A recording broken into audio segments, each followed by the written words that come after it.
Մայիսի 15-ին տեղի ունեցավ Սևան համայնքի հավաքանու հերթական նիստը։ Սևան բազմաբնակավայր համայնքում ավարտին են հասցվել ճանապարհների փոսային նորոգման աշխատանքները։ Ընթացքում են տնտեսական եւ սոցիալական ենթակառուցվածքների զարգացման ուղղված սուբվենցիոն ծրագրերը։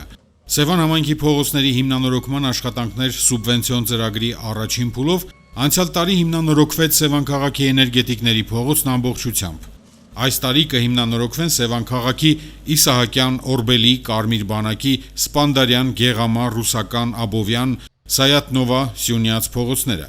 Այս տարի սուբվենցիոն ծրագրեր կիրականացվեն նաև բնակավայրերում, որոնք ներառում են ճանապարհաշինարարություն, ոռոգման համակարգերի կառուցում եւ մշակութային կենտրոնի հիմնանորոգում։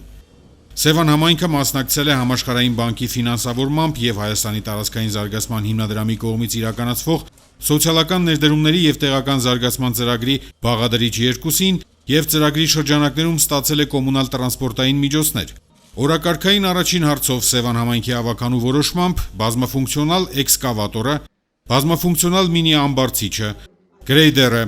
2 ինքնաթափ անհատույց օգտագործման իրավունքով փոխանցվեց Սևանի կոմունալ սպասարկում եւ բարեկարգում ՀՕԱԿ-ի հաշվեկշռին։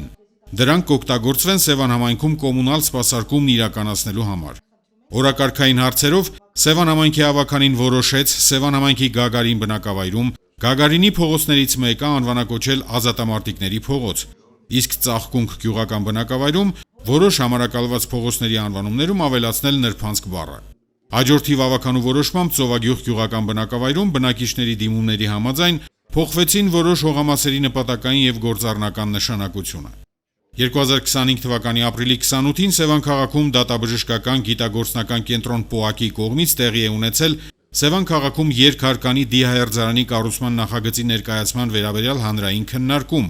ինչից ելնելով Սևան համայնքի հավաքանին տվեց դիահերձարանի կառուցման նախագծին նախնական համաձայնություն։